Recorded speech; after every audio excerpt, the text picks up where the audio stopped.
আজকে আমরা করব ক্লাস 9-এর মাইতি বেড়া সাঁতরার ভৌত বিজ্ঞান ও পরিবেশ পরিচয় এই বইটার 2 নম্বর চ্যাপ্টার বল ও গতি তার অনুশীলনীতে যে প্রশ্নগুলো আছে তার 6 নম্বর প্রশ্ন থেকে আজকে শুরু করব। আগের ভিডিওতে প্রশ্ন 1 থেকে 5-এর উত্তর আমি দিয়ে দিয়েছি। তোমাদের যদি ভিডিওগুলো ভালো লাগে তাহলে লাইক, শেয়ার ও কমেন্ট করে জানিও আর চ্যানেলটি সাবস্ক্রাইব করো। প্রশ্ন 6, সংক্ষিপ্ত উত্তরধর্মী প্রশ্নাবলী। 1. সরণ কাকে বলে? Page number 19। কোনো বস্তু যদি একটি নির্দিষ্ট দিকে স্থান পরিবর্তন করে তবে সেই পরিবর্তনকে বস্তুটির সরণ বলে, অর্থাৎ নির্দিষ্ট দিকে কোনো বস্তুর অবস্থানের পরিবর্তনকে সরণ বলে। প্রশ্ন 2, দ্রুতি ও বেগের মধ্যে পার্থক্য লেখো। Page number 22। দ্রুতি ও বেগের মধ্যে পার্থক্য, এখানে 5টা পয়েন্ট আছে, 5টা পয়েন্ট লিখতে হবে। প্রশ্ন 3, ত্বরণের সংজ্ঞা লেখো। Page number 22। কোনো বস্তু ক্রমবর্ধমান বেগ নিয়ে চললে সময়ের সাপেক্ষে বস্তুটির বেগ বৃদ্ধির হারকে ত্বরণ বলে। প্রশ্ন 4, মন্দনকে ঋণাত্মক ত্বরণ বলে কেন? Page number 22। কোনো বস্তু ক্রমহ্রাসমান বেগ নিয়ে চললে সময়ের সাপেক্ষে বস্তুটির বেগ হ্রাসের হারকে ঋণাত্মক ত্বরণ বা মন্দন বলে, তাই জন্য মন্দনকে ঋণাত্মক ত্বরণ বলে।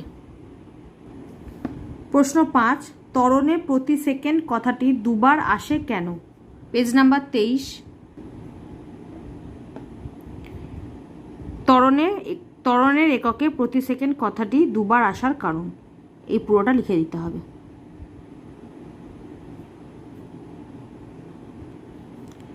প্রশ্ন 6, দ্রুতি সুষম হলে গতিবেগ কি অসম হতে পারে? Page number 21।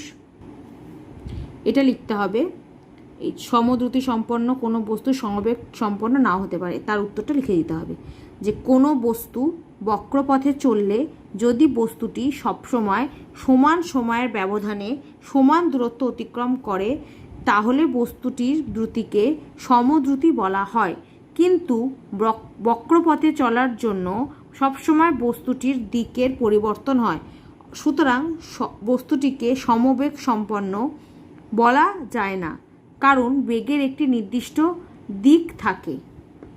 এখান থেকে লিখতে হবে, কোনো মোটর গাড়ি যদি আঁকা বাঁকা পথে প্রতি ঘন্টায় 60 কিলোমিটার পথে চলে তাহলে গাড়িটির গতি সমদ্রুতি সম্পন্ন, কিন্তু গাড়িটি সমবেগ সম্পন্ন নয়, কারণ বাঁকা পথে চলার সময় গাড়িটির গতিমুখ সর্বদা পরিবর্তিত হয়। এত অবধি লিখতে হবে।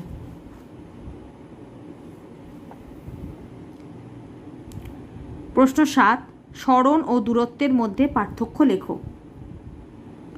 সরণ ও দূরত্বের মধ্যে পার্থক্য। দূরত্ব, এটা সরণ। দূরত্ব 1 নম্বর পয়েন্ট, কোনো গতিশীল বস্তুকণার প্রাথমিক এবং অন্তিম অবস্থানের মধ্যবর্তী মোট পথকে অতিক্রান্ত দূরত্ব বলে। সরণের 1 নম্বর পয়েন্ট, কোনো গতিশীল বস্তুকণার প্রাথমিক এবং অন্তিম অবস্থানের মধ্যবর্তী সরলরৈখিক দূরত্বকে সরণ বলে। দূরত্বের 2 নম্বর পয়েন্ট, দূরত্বের মান আছে কিন্তু অভিমুখ নেই, তাই এটি স্কেলার রাশি। সরণের মান ও অভিমুখ 2 থাকায় এটি ভেক্টর রাশি। 3, গতিশীল কোনো বস্তুকণা দ্বারা অতিক্রান্ত দূরত্ব কখনোই শূন্য হতে পারে না, গতিশীল কোনো বস্তুকণার সরণ শূন্য হতে পারে। এই 3টে পার্থক্য লিখে দেবে। প্রশ্ন 8, ত্বরণ ও মন্দনের মধ্যে পার্থক্য লেখো। Page number 23। ত্বরণ ও মন্দনের মধ্যে পার্থক্য, ওই দুটো করে পয়েন্ট আছে, লিখে দেবে। সময়ের সাপেক্ষে বস্তুর বেগ বৃদ্ধির হারকে ত্বরণ বলে, সময়ের সাপেক্ষে বস্তুর বেগ হ্রাসের হারকে মন্দন বলে। ত্বরণ থাকলে বস্তুর বেগ বাড়ে, মন্দন থাকলে বস্তুর বেগ কমে। প্রশ্ন 9, অতিক্রান্ত দূরত্ব শূন্য নয় অথচ সরণ শূন্য হতে পারে কি? ব্যাখ্যা করো। প্রশ্ন 9-এর উত্তর, কোনো গতিশীল বস্তুকণা কোনো বিন্দু থেকে যাত্রা শুরু করে যে কোনো পথে গিয়ে আবার আগের বিন্দুতে ফিরে এলে অতিক্রান্ত দূরত্বের মান শূন্য হয় না, কিন্তু কণার সরণ শূন্য হয়, তাই অতিক্রান্ত দূরত্ব শূন্য না হলেও সরণ শূন্য হতে পারে।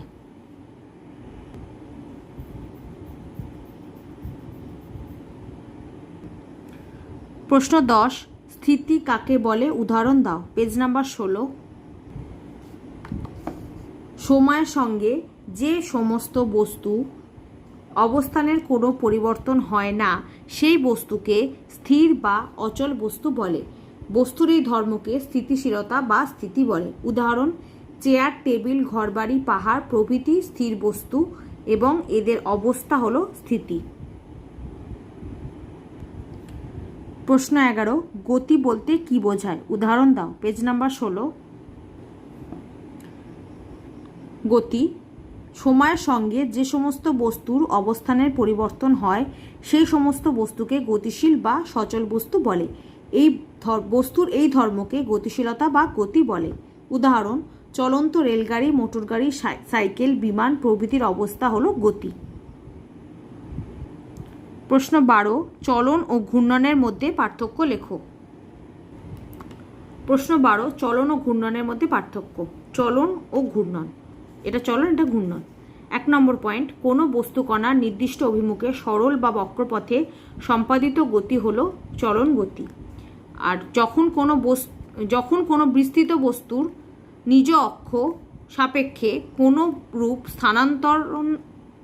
স্থানান্তরণ হয় না, কেবলমাত্র দিক স্থিতির পরিবর্তন ঘটে, সেই গতিকে ঘূর্ণন গতি বলে। 2 নম্বর পয়েন্ট, চলন গতিতে বস্তুর মধ্যস্থ সকল কণার গতিবেগ সমান হয়। ঘূর্ণন গতির ক্ষেত্রে ঘূর্ণায়মান বস্তুর সকল কণার গতিবেগ সমান নয়, ঘূর্ণাক্ষ থেকে কণার দূরত্বের ওপর নির্ভরশীল। 3 নম্বর পয়েন্ট, চলন গতি হলো একমাত্রীয় গতি, ঘূর্ণন গতি হলো ত্রিমাত্রীয় গতি। এটা একমাত্রীয় গতি, এটা হচ্ছে ত্রিমাত্রীয় গতি।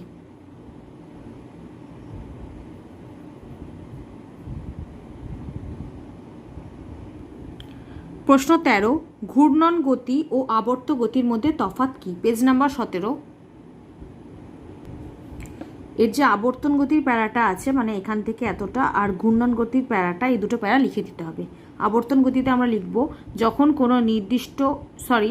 কোনো বস্তু নির্দিষ্ট বিন্দু বা অক্ষের চারদিকে ঘূর্ণায়মান হয় তখন ওই বস্তুর গতিকে বলা হয় আবর্তন গতি। এই ধরনের গতির ক্ষেত্রে যে বিন্দু বা অক্ষের চারদিকে বস্তুটির ঘূর্ণন হয় সেই বিন্দু বা অক্ষ বস্তুর মধ্যে অথবা বস্তুর বাইরে থাকতে পারে। আবর্তন গতিকে খুব সূক্ষ্মভাবে বিশ্লেষণ করলে একে দুভাগে ভাগ করা যায়, 1 বৃত্তীয় গতি ও 2 ঘূর্ণন গতি। এটা লিখবো আবর্তন গতিতে। আর তারপর লিখব ঘূর্ণন গতি।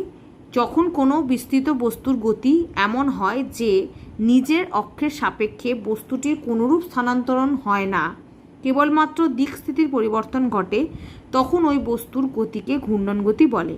যেমন ঘূর্ণায়মান পাকার গতি, পৃথিবীর নিজ অক্ষের সাপেক্ষে আহ্নিক গতি। এই দুটো লিখে দেবো। প্রশ্ন 14, মিশ্র গতি কি? উদাহরণ দাও। Page number 18। মিশ্র গতি চলন ও ঘূর্ণনের সমন্বয়ে কোনো বস্তুতে যে গতির সৃষ্টি হয় তাহাই মিশ্র গতি। উদাহরণ: সূর্যের চারিদিকে পৃথিবীর গতি, চলন্ত সাইকেল বা গাড়ির চাকার গতি, চলন্ত রোলারের গতি ইত্যাদি। প্রশ্ন 15, ভরবেগের সংজ্ঞা লেখো। Page number 41। ভর ও বেগের সমন্বয়ে গতিশীল বস্তুতে যে ধর্মের সৃষ্টি হয় তাকে ওই বস্তুর ভরবেগ বলে। ভরবেগ বস্তুর ভর ও বেগের গুণফলের সমান। এই দুটো লাইন লিখে দেবো। প্রশ্ন 16, গতিজাড্য কি? উদাহরণ দাও। Page number 31। গতিজাড্য কি সেখানে লিখব যে ধর্মের জন্য গতিশীল বস্তু সমবেগে সরল রেখায় গতি বজায় রাখার চেষ্টা করে তাকে গতিজাড্য বলে। আর উদাহরণে আমরা 4 নম্বর পয়েন্টে লিখে দেবো, লং জাম্প দেওয়ার সময় একজন অ্যাথলিট কিছুটা দৌড়ে এসে লাফায়। দৌড়ানোর ফলে ওই অ্যাথলিটের দেহ যে গতিজাড্য লাভ করে তা তাকে বেশি দূরত্ব লাফাতে সাহায্য করে। তাহলে কাকে বলে লিখবো, আর উদাহরণে 4 নম্বর পয়েন্টে লিখে দেবো। প্রশ্ন 17, সিজিএস পদ্ধতিতে বলের পরম এককের সংজ্ঞা দাও। Page number 35।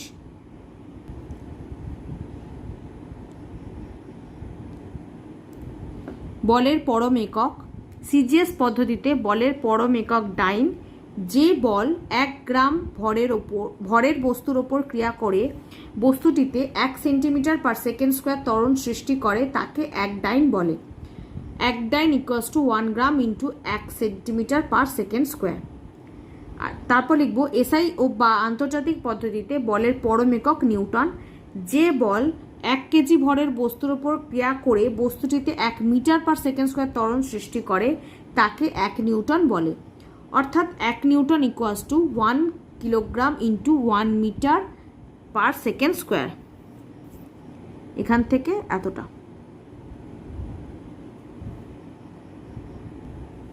প্রশ্ন 18, চলন্ত বাস হঠাৎ থেমে গেলে যাত্রীরা কোন দিকে ঝুঁকবে এবং কেন? Page number 31। এই যে দেখো গতিযাত্রার কয়েকটি দৃষ্টান্ত, এর মধ্যে 1 নম্বর পয়েন্টে উত্তরটা আছে। এখানে লেখা আছে চলন্ত গাড়ি, তোমরা চলন্ত গাড়ির জায়গায় লিখবে চলন্ত বাস। যাত্রীবাহী চলন্ত বাস হঠাৎ থামলে বাসের মধ্যে বসে থাকা বা দাঁড়িয়ে থাকা যাত্রী সামনের দিকে ঝুঁকে পড়ে। গতিযাত্রার জন্য এরকম হয়।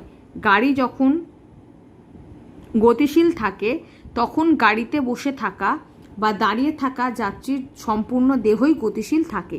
গাড়ি হঠাৎ থামলে যাত্রীর দেহের নিম্নাংশ গাড়ির সংস্পর্শে থাকায় গাড়ির সঙ্গে স্থির হয়, কিন্তু যাত্রীর দেহের ওপরের অংশ গতিযাত্রার দরুন তার গতি বজায় রাখার চেষ্টা করে, ফলে যাত্রীরা সামনের দিকে ঝুঁকে পড়ে।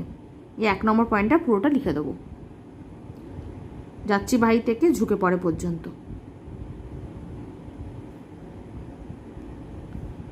প্রশ্ন 19, বন্দুক থেকে গুলি ছুড়লে বন্দুক পিছন দিকে ধাক্কা খায় কেন? এর উত্তর পেজ নাম্বার 46-এ। এই যে দেখো বন্দুকের পিছু হটা, তাহলে আমরা লিখবো বন্দুক থেকে, এখানে বন্দুক বা কামান আছে, তো আমাকে যেহেতু বন্দুকের গুলি ছোড়া জিজ্ঞেস করেছে, তা আমরা লিখবো বন্দুক থেকে গুলি ছোড়ার সময় বন্দুকের পিছু হটা হলো রৈখিক ভরবেগ সংরক্ষণ সূত্রের প্রয়োগের অতি পরিচিত উদাহরণ। বন্দুক থেকে গুলি ছোড়ার সময় বিস্ফোরণ সৃষ্টি হয়, যা একটি ঘাত বলের সৃষ্টি করে। এই ঘাত বলের প্রভাবে বন্দুক পিছু হটে বা পেছনের দিকে সরে যায়। এই কারণে বন্দুক থেকে গুলি ছুড়লে বন্দুক পিছন দিকে ধাক্কা খায়। প্রশ্ন 20, নিউটনের দ্বিতীয় গতিসূত্রটি বিবৃত করো। পেজ নাম্বার 34-এ এর উত্তর আছে। দেখো নিউটনের দ্বিতীয় গতিসূত্র, বস্তুর ভরবেগের পরিবর্তনের হার বস্তুর ওপর প্রযুক্ত বাহ্যিক অপ্রতিমিত বলের সমানুপাতিক এবং বল যেদিকে প্রযুক্ত হয় বস্তুর ভরবেগের পরিবর্তনও সেই দিকে ঘটে। এটা লিখতে হবে, এই 2 লাইন। পেজ নাম্বার 21, চলন্ত ট্রেন থেকে নামতে গেলে পেছন দিকে হেলে নামতে হয় কেন? Page number 32। দেখো 8 নম্বর পয়েন্টে, চলন্ত গাড়ি থেকে নামার সময় পেছনের দিকে হেলে নামতে হয়, নতুবা অসাবধানে নামলে সামনের দিকে হুমড়ি খেয়ে পড়ার সম্ভাবনা থাকে। গতিযাত্রার জন্য এরূপ হয়। চলন্ত গাড়িতে যাত্রীর সমগ্র শরীর একযোগে গতিশীল থাকে। এখন গাড়ি থেকে মাটিতে নামার সঙ্গে সঙ্গে যাত্রীর দেহের নিম্নাংশ স্থির হয়, কিন্তু যাত্রীর দেহের উপরের অংশ গতিযাত্রার জন্য সামনের দিকে গতিশীল থাকে, ফলে যাত্রীর সামনের দিকে হুমড়ি খেয়ে পড়ার সম্ভাবনা থাকে। পেছনের দিকে সামান্য হেলে নামলে সামনের দিকে হুমড়ি খেয়ে পড়ার সম্ভাবনা কম থাকে।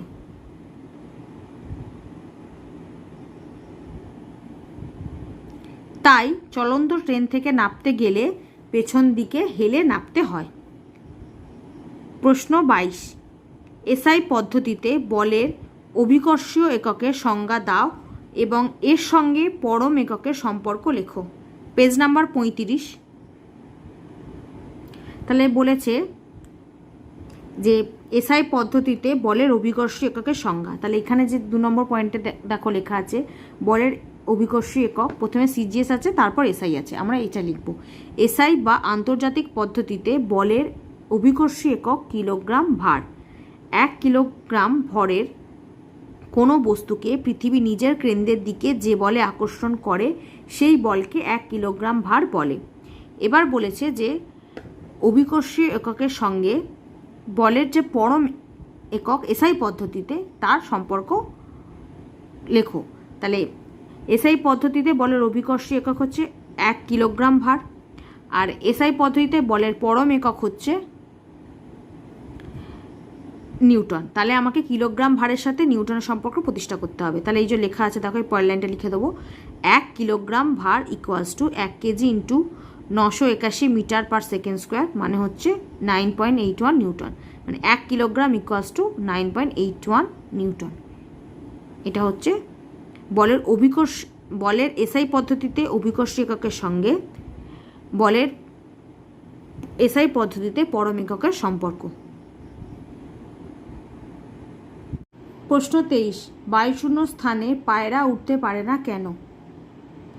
উত্তর, পায়রা আকাশে ওড়ার সময় তার দুটি ডানা দিয়ে বায়ুর ওপর বল প্রয়োগ করে, ফলে বায়ুও পায়রার ডানার ওপর সমান ও বিপরীত প্রতিক্রিয়া বল প্রয়োগ করে। এই প্রতিক্রিয়া বলই পায়রাকে আকাশে উঠতে সাহায্য করে। বায়ুশূন্য স্থানে পায়রা তার দুটি ডানা দিয়ে বল প্রয়োগ করলেও বায়ু না থাকায় কোনো প্রতিক্রিয়া বলের সৃষ্টি হয় না, ফলে বায়ুশূন্য স্থানে পায়রা উঠতে পারে না। প্রশ্ন 24, একটি খালি ট্রাক ও একটি মালবোঝাই ট্রাক একই বেগে গতিশীল, কোনটিকে থামাতে বেশি বল প্রয়োগ করতে হবে? পেজ নাম্বার 41, সেখানে 2.7 যেখানে রৈখিক ভরবেগ লেখা আছে সেখানে দেখো নিচের দিকে, একটি মালবাহী লরি যদি একটি খালি লরির সমান বেগে চলে তাহলে ভর অনেক বেশি বলে মালবাহী লরিটির ভরবেগ বহুগুণ বেশি হয়। এই জন্য একই সময়ের মধ্যে দুটি গাড়িকে থামাতে চাইলে মালবাহী লরিটিকে থামাতে অনেক বেশি বল প্রয়োগ করতে হবে। এটা হবে উত্তর। এখান থেকে এতটা। প্রশ্ন 7, ব্যাখ্যামূলক সংক্ষিপ্ত উত্তরধর্মী প্রশ্নাবলী। প্রতিটি প্রশ্নের মান 3। 1, সকল বস্তুরই স্থিতি বা গতি হলো আপেক্ষিক, ব্যাখ্যা করো। উত্তর, পেজ নাম্বার 18, 2.12 এখানে যে বস্তুর স্থিতি বা গতি আপেক্ষিক মাত্র, তার নিচে যে প্যারাটা আছে এই প্যারাটা লিখতে হবে। এখান থেকে এতটা। কোনো বস্তুর স্থিতি বা গতি সর্বদাই আপেক্ষিক, অর্থাৎ বস্তু স্থির বলতে বোঝায় বস্তুটি অন্য কোনো বস্তুর সাপেক্ষে স্থির অবস্থায় রয়েছে। এই মহাবিশ্বে পরম স্থিতি বা পরম গতি বলে কিছু নেই। পৃথিবী এবং পৃথিবীর ওপরের সব বস্তু নির্দিষ্ট বেগে সূর্যের চারিদিকে ঘুরছে।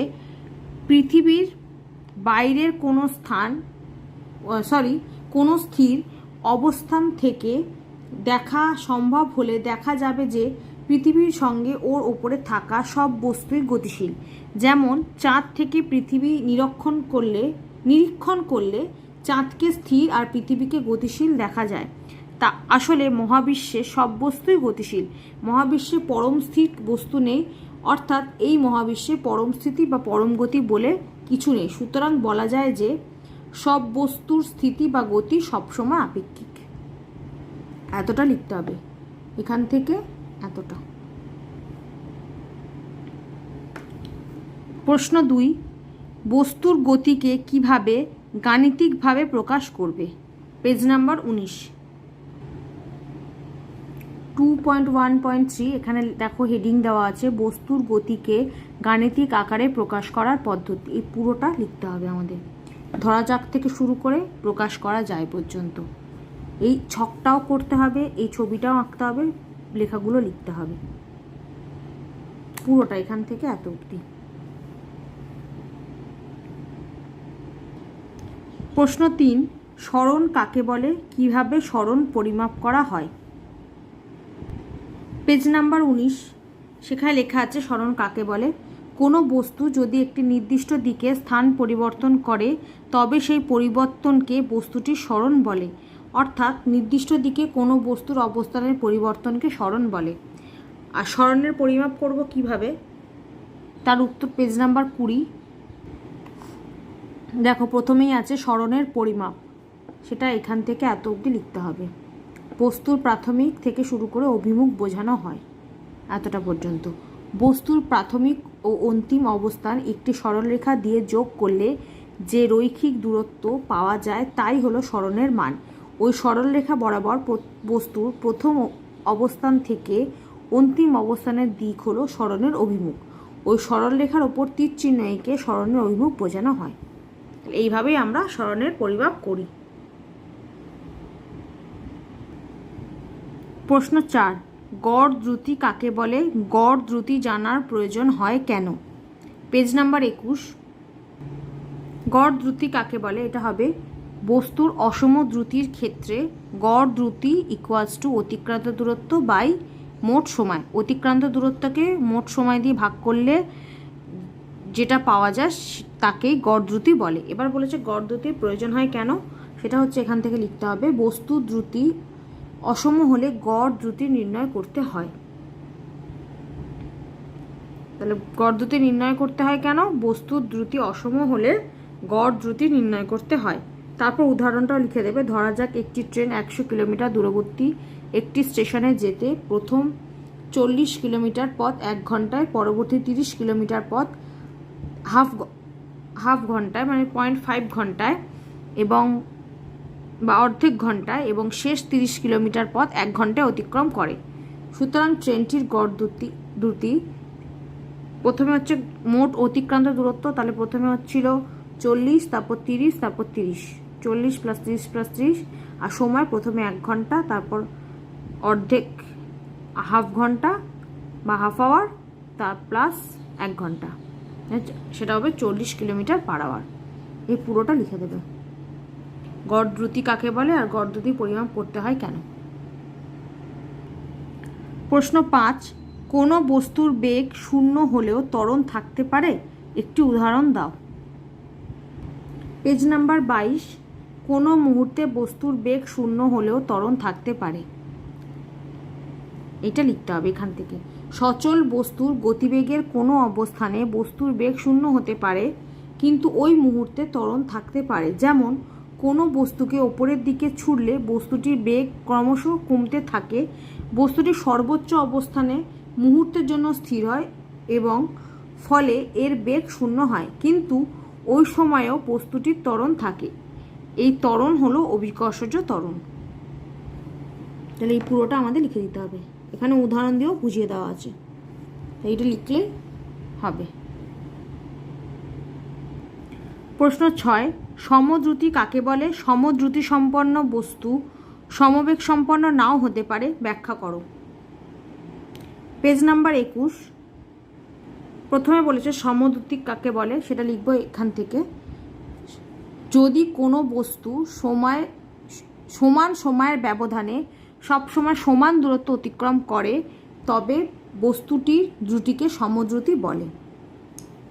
আর সমদ্রুতি সম্পন্ন কোনো বস্তু সমবেগ সম্পন্ন নাও হতে পারে, ব্যাখ্যা করো। তার উত্তর হবে ওই পেজই নিচের দিকে দেখো লেখা আছে, সেটা এখান থেকে আমাদের লিখতে হবে। কোনো বস্তু বক্রপথে চললেও যদি বস্তুটি সবসময় সমান সময়ের ব্যবধানে সমান দূরত্ব অতিক্রম করে তাহলে বস্তুটির দ্রুতিকে সমদ্রুতি বলা হয়। কিন্তু বক্রপথে চলার জন্য সবসময় বস্তুটির দিকের পরিবর্তন হয়, সুতরাং বস্তুটিকে সমবেগ সম্পন্ন বলা যায় না, কারণ বেগের একটি নির্দিষ্ট দিক থাকে। কোনো মোটর গাড়ি যদি আঁকাবাঁকা পথে প্রতি ঘন্টায় 60 কিলোমিটার পথে চলে তাহলে গাড়িটির গতি সমদ্রুতি সম্পন্ন, কিন্তু গাড়িটি সমবেগ সম্পন্ন নয়, কারণ বাঁকা পথে চলার সময় গাড়িটির গতিমুখ সর্বদা পরিবর্তিত হয়। এতটা অবধি লিখতে হবে। এই উদাহরণটাও দিয়ে দেবে প্রতি ঘন্টায় যেটা লেখা আছে। প্রশ্ন 7, v = u + at সমীকরণটি প্রতিষ্ঠা করো। চিহ্নগুলি প্রচলিত অর্থ বহন করে। মানে এই ভি এর আমরা যে অর্থ ভাবি, ইউ যেটা সেটাই থাকবে। ভি হচ্ছে অন্তিম বেগ, ইউকে আমরা ভাবি প্রাথমিক বেগ, এ হচ্ছে ত্বরণ, আর টি হচ্ছে সময়। সেই অর্থগুলোই এই ক্ষেত্রে বহন করবে। তাহলে এর উত্তরটা হবে পেজ নাম্বার 23। 2 নম্বরে দেখো লেখা আছে V equals to U plus AT সমীকরণটির প্রতিষ্ঠা। তাহলে এইটা পুরোটা আমাদের লিখতে হবে, এখান থেকে মনে করি থেকে অভিকর্ষজ ত্বরণ পর্যন্ত। মনে করি কোনো গতিশীল বস্তুর প্রাথমিক বেগ ইউ এবং টি সময় পর বস্তুটির অন্তিম বেগ ভি। অতএব বেগের পরিবর্তন অন্তিম বেগ মাইনাস প্রাথমিক বেগ মানে ভি মাইনাস ইউ। এখন বস্তুর ত্বরণ সেটা হচ্ছে এ, সেটা হচ্ছে বেগের পরিবর্তন বাই সময়। তাহলে বেগের পরিবর্তন কত, তাহলে বা এ ইকুয়ালস টু বেগের পরিবর্তনের জায়গায় আমরা লিখব ভি মাইনাস ইউ বাই সময় হচ্ছে কত টি, যে টি সময় পর বলে দিচ্ছে তাহলে টি, বা ভি কোনাকুনি গুণ করে দিচ্ছে তাহলে V minus U equals to AT, বা V equals to U plus AT. ভিটাকে এদিকে রেখে ইউটাকে ডান দিকে নিয়ে চলে গেল, তাই মাইনাস ইউটা এদিকে এসে প্লাস ইউ হয়ে গেল। তাহলে V equals to U plus AT. এবার বলেছে বিশেষ ক্ষেত্রে এক স্থির অবস্থা থেকে চলতে শুরু করলে বস্তুটি কোনো প্রাথমিক বেগ থাকে না। এক্ষেত্রে প্রাথমিক বেগ মানে ইউ হচ্ছে 0, তাহলে অতএব ভি ইকুয়ালস টু এটি। তখন অন্তিম বেগ ইকুয়ালস টু হয় ত্বরণ ইন্টু সময়। 2 বস্তুটি মন্দন নিয়ে চললে এ ঋণাত্মক হয়, সেক্ষেত্রে সমীকরণটি হয় V equals to U minus AT. 3 অভিকর্ষ বলের অধীনে পতনশীল বা ঊর্ধ্বগামী বস্তুর ক্ষেত্রে অন্তিম বেগ প্রাথমিক বেগ ও সময়ের মধ্যে সম্পর্ক হয় V equals to U plus minus GT. G হচ্ছে এখানে অভিকর্ষজ ত্বরণ। এই পুরোটা লিখতে হবে। প্রশ্ন 8 ভরবেগ কাকে বলে, এর এসআই একক কি, বল ভর ও ত্বরণের মধ্যে সম্পর্কটি লেখো। পেজ নাম্বার 41 আমরা পেয়ে যাব ভরবেগ কাকে বলে আর ভরবেগের এসআই একক। তাহলে ভরবেগ কাকে বলে আমরা লিখব ভর ও বেগের সমন্বয়ে গতিশীল বস্তুতে যে ধর্মের সৃষ্টি হয় তাকে ওই বস্তুর ভরবেগ বলে। আর ভরবেগের এসআই একক দেখো এখানে লেখা আছে ভরবেগের একক সিজিএস আর এসআই। তাহলে এসআই বা আন্তর্জাতিক পদ্ধতিতে ভরবেগের একক kilogram metre per second. SI একক চেয়েছে, তাহলে আমরা এটা লিখব। এরপর বলেছে বল ভর ও ত্বরণের মধ্যে সম্পর্ক। তার উত্তর হবে পেজ নাম্বার 43। পেজ নাম্বার 43-এ আমরা বল ভর ও ত্বরণের মধ্যে সম্পর্ক পেয়ে যাব। তো সেটা আমরা লিখব প্রযুক্ত বল ইকুয়ালস টু বস্তুর ভর ইন্টু বস্তুর ত্বরণ। প্রযুক্ত বল ইকুয়ালস টু বস্তুর ভর ইন্টু বস্তুর ত্বরণ। এটাই হচ্ছে বল ভর ও ত্বরণের মধ্যে সম্পর্ক। প্রশ্ন 9 নিউটনের প্রথম গতিসূত্রটি লেখো। গতিজাড্য ও স্থিতিজাড্যের একটি করে দৃষ্টান্ত দাও। দৃষ্টান্ত মানে উদাহরণ। তাহলে পেজ নাম্বার 29 নিউটনের প্রথম গতিসূত্র লিখতে হবে বাইরে থেকে প্রযুক্ত নেট অপ্রতিমিত বল প্রয়োগের দ্বারা অবস্থার পরিবর্তনে বাধ্য না করলে স্থির বস্তু চিরকাল স্থির অবস্থাতেই থাকবে এবং গতিশীল বস্তু চিরকাল সমবেগে সরলরেখায় চলতে থাকবে। তারপর বলেছে একটা গতিজাড্য ও স্থিতিজাড্যের দৃষ্টান্ত দাও। তার উত্তর হবে পেজ নাম্বার 30-এ আমরা স্থিতিজাড্যের কয়েকটা দৃষ্টান্ত পেয়ে যাব, তার থেকে যে কোনো একটা লিখতে হবে। আমি 2 নম্বরটা সাজেস্ট করছি কারণ ওটা অনেক ছোট। অনেক সময় খুব মসৃণ ডাইনিং টেবিলের ক্লথটিকে হঠাৎ টেনে নিলেও ওর ওপর থাকা বস্তুগুলি একইভাবে থেকে যায়। এটিও স্থিতিজাড্যের দরুন ঘটে। আর গতিজাড্যের দৃষ্টান্ত আছে পেজ নাম্বার 31-এ।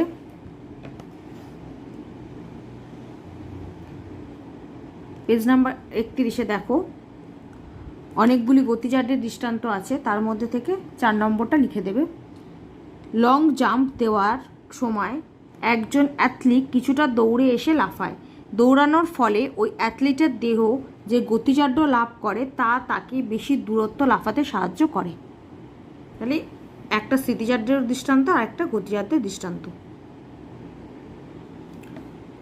প্রশ্ন 10 নিউটনের তৃতীয় গতিসূত্রটি বিবৃত করো। এই সূত্র থেকে জেট প্লেনের গতির ব্যাখ্যা দাও। Page number 37। পেজ নাম্বার 37-এ আমরা নিউটনের তৃতীয় গতিসূত্র পেয়ে যাব। সেটা হবে প্রত্যেক ক্রিয়ার সমান ও বিপরীত প্রতিক্রিয়া আছে। এবার এর সাহায্যে জেট প্লেনের গতির ব্যাখ্যা সেটা আছে পেজ নাম্বার 47-এ। দেখো এখানে আছে জেট বিমান ও রকেটের গতি, তার মধ্যে থেকে জেট বিমানের গতিটা আমাদের লিখে দিতে হবে। সেটা হচ্ছে জেট বিমান থেকে সামনের দিকে এগিয়ে যায় এত পর্যন্ত। জেট বিমানের ইঞ্জিনের ভিতর জ্বালানি থাকে।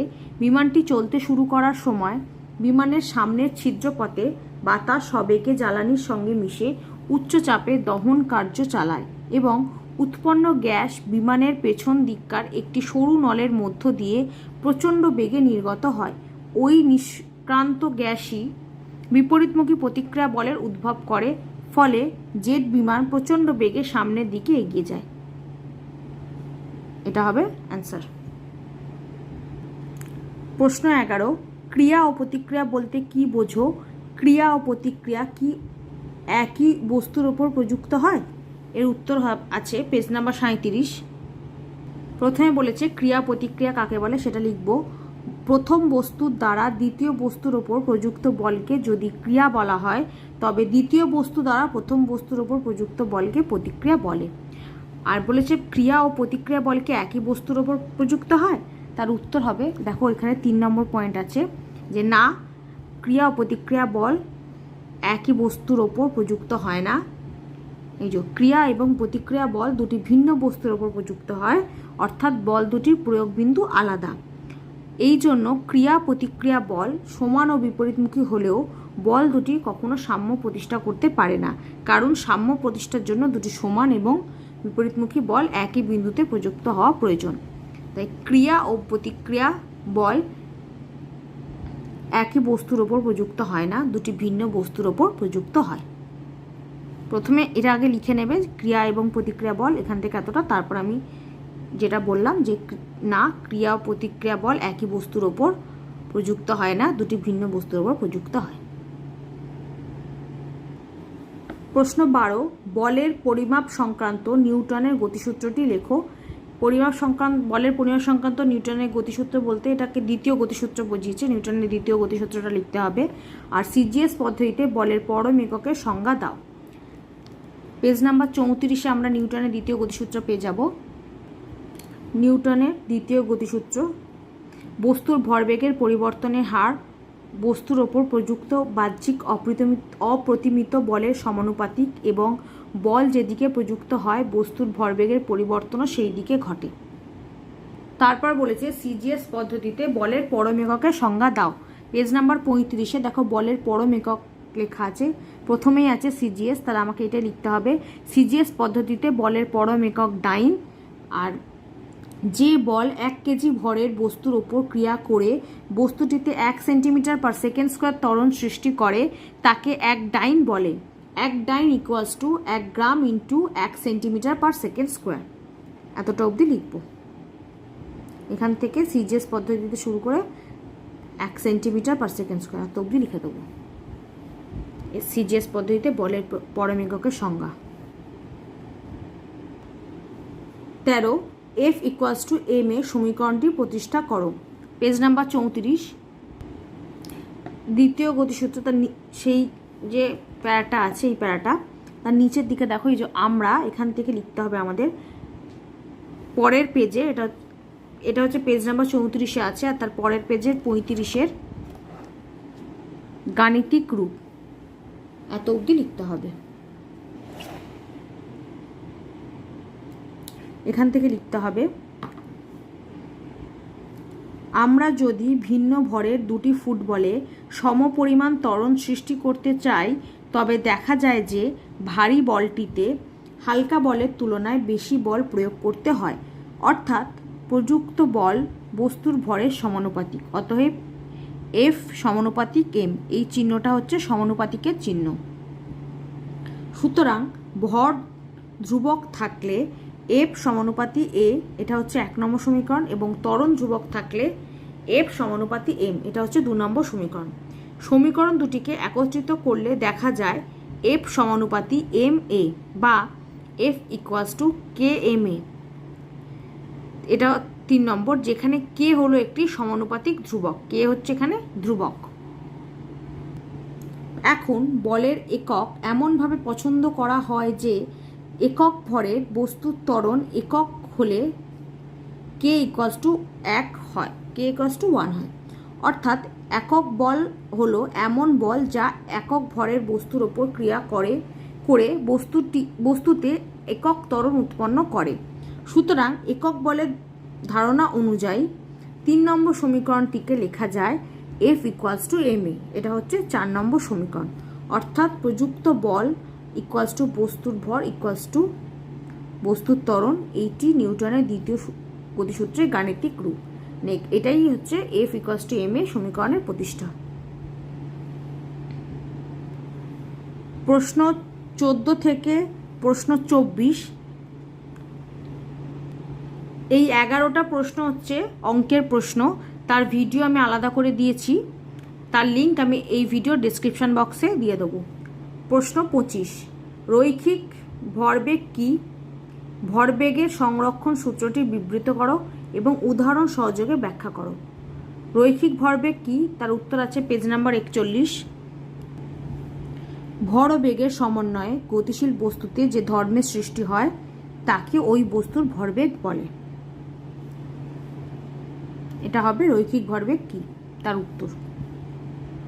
পেজ নাম্বার 45-এ আছে রৈখিক ভরবেগ সংরক্ষণ সূত্র আর তার ব্যাখ্যা, উদাহরণ সহযোগে যে ব্যাখ্যা করতে বলেছে তার ব্যাখ্যা। এটা হচ্ছে সূত্রটা এবং এটা হচ্ছে ব্যাখ্যা, এই দুটোই লিখতে হবে। প্রথমে সূত্রটা লিখে নেব। কোনো বস্তু সংস্থার ওপর বাইরে থেকে কোনো বল প্রযুক্ত না হলে বস্তু সংস্থার মোট রৈখিক ভরবেগ অপরিবর্তিত থাকবে। ব্যাখ্যা লিখব। নিউটনের দ্বিতীয় গতিসূত্র অনুযায়ী কোনো বস্তু সংস্থার ভরবেগের পরিবর্তনের হার বস্তু সংস্থার ওপর প্রযুক্ত বাহ্যিক বলের সমানুপাতিক। বস্তু সংস্থার ভরবেগ পি হলে বস্তু সংস্থার ওপর প্রযুক্ত বল এফ সমানুপাতিক ডেল্টা পি বাই ডেল্টা টি। বস্তু সংস্থার ওপর বাইরে থেকে কোনো বল প্রযুক্ত না হলে অর্থাৎ এফ ইকুয়ালস টু 0 হলে delta P by delta T equals to 0, অতএব পি ইকুয়ালস টু ধ্রুবক। সুতরাং বাইরে থেকে কোনো বল প্রযুক্ত না হলে বস্তু সংস্থার রৈখিক ভরবেগ সংরক্ষিত থাকবে। এটাই হবে ব্যাখ্যা। প্রশ্ন 26, উদাহরণ সহ বিভিন্ন ধরনের গতি সম্পর্কে আলোচনা করো। এর উত্তর আছে পেজ নাম্বার 47।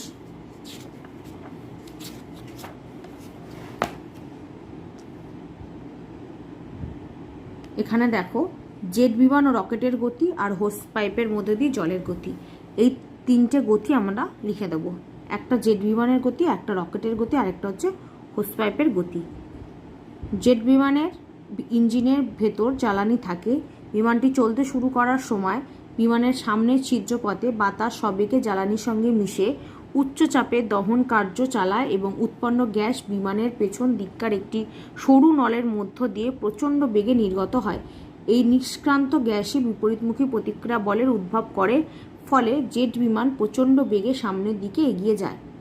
তারপর লিখব রকেটের গতি। সেটা হচ্ছে রকেটের মধ্যে জ্বালানি হিসাবে তরল অক্সিজেন ও তরল গ্যাসোলিন মিশিয়ে রাখা হয়। ওপরে ওঠার আগে ওই জ্বালানিতে আগুন ধরানো হয়। জ্বালানি দ্রুত দহনের ফলে যে গ্যাস উৎপন্ন হয় তা প্রচণ্ড চাপের মধ্যে থাকে। উচ্চ চাপের ওই গ্যাস রকেটের নিচের দিকে একটি সরু নলের মধ্য দিয়ে তীব্র বেগে বেরিয়ে আসে।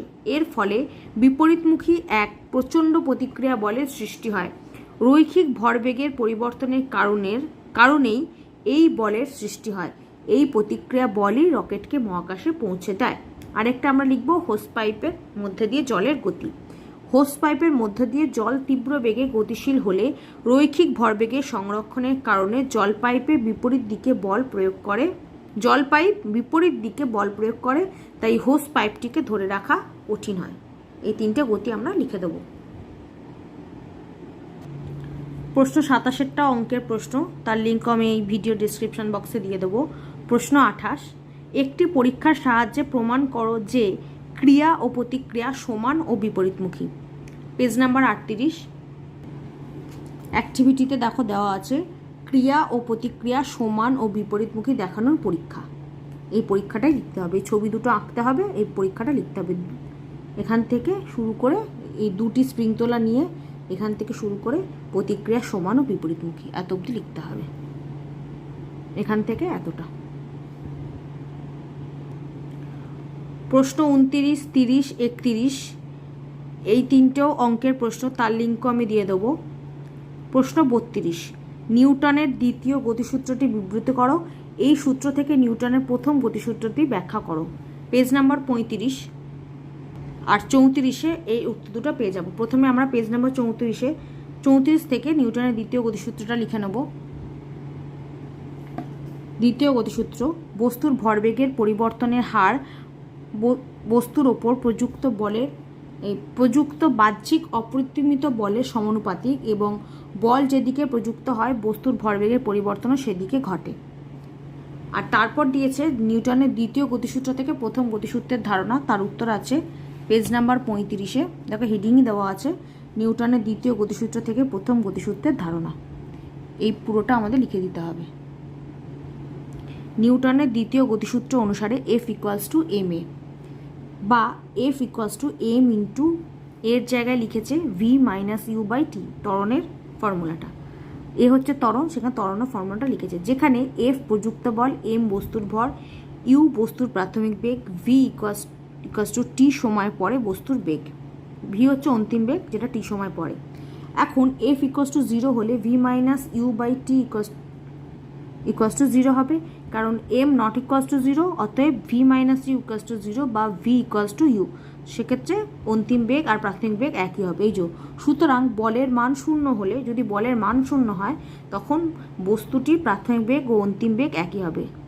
এই যে F0 মানে বল 0, সেখানে প্রাথমিক বেগ আর অন্তিম বেগ এক হয়েছে। অর্থাৎ বস্তুটি আগে স্থির অবস্থায় থাকলে পরেও স্থির অবস্থাতেই থাকবে, অথবা গতিশীল থাকলে সমবেগে চলবে।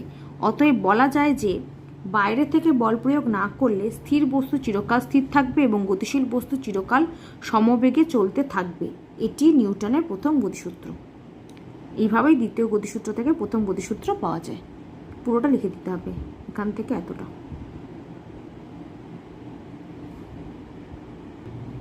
প্রশ্ন 33 আর 34 এই দুটো অঙ্কের প্রশ্ন, তার লিঙ্কও আমি দিয়ে দেবো।